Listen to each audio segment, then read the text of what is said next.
Everyone in Dockside City knew Elior as that boy, the one who lived above the repair bay, the one who never bought decorations, only made them, the one whose Christmas stall was always last and always empty.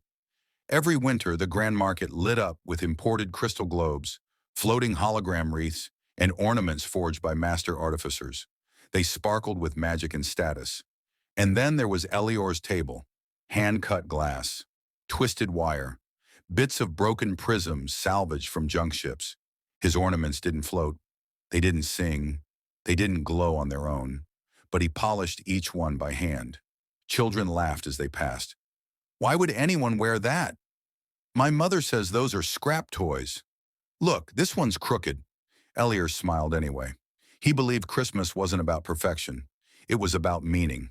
That night, alone in his workshop, he held his favorite piece, a small handmade ornament shaped like a star, threaded with a thin silver chain.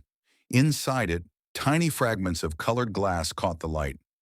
He whispered, "Maybe one day, someone will see you."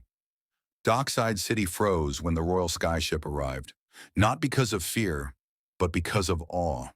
The Dragon Kingdom had not sent royalty beyond the clouds in over a century, and stepping down the ramp was Princess Orolith. Her wings shimmered like galaxies. Her scales reflected starlight.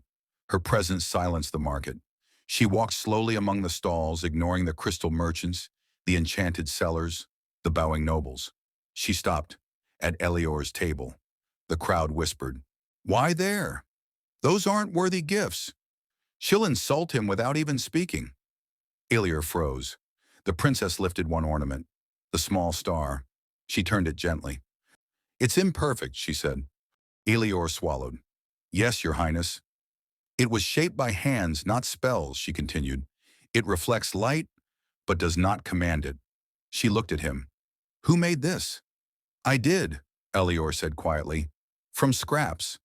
The princess smiled, soft, curious, real. "In my kingdom," she said, "only things made with intention survive dragonfire." She purchased nothing else, just the star, and the laughter turned into stunned silence. That evening, the Royal Winter Gala began. Floating platforms, firelit skies, thousands watching from below. The Dragon Court gathered, ancient, powerful, proud. Princess Orolith entered last. She wore no crown. Instead, around her neck hung a simple handmade ornament. Elior's ornament. Whispers exploded. "Is that glass? No enchantment? She wears that?" The Dragon Queen rose. "Daughter," she said, voice like thunder, "why do you wear such a fragile thing?" Orolith lifted the ornament. "Because it was made by someone who believes beauty does not need permission," she said. She turned to the crowd. "This was created by a human who was laughed at, because he worked with what he had." She closed her eyes. Dragonfire flared around her, controlled, sacred. The ornament did not melt. It refracted the flames into 1,000 colors, casting light across the sky like a living aurora. Gasps filled the night. The queen bowed her head. "Summon the maker." Elior stood before royalty shaking. He expected judgment. Instead, the queen spoke gently. "Your ornament endured dragonfire," she said, "not because of magic, but because of meaning." She turned to the crowd. "Let this be remembered. Power does not always come from perfection. Sometimes it comes from care." By dawn, Dockside City had changed.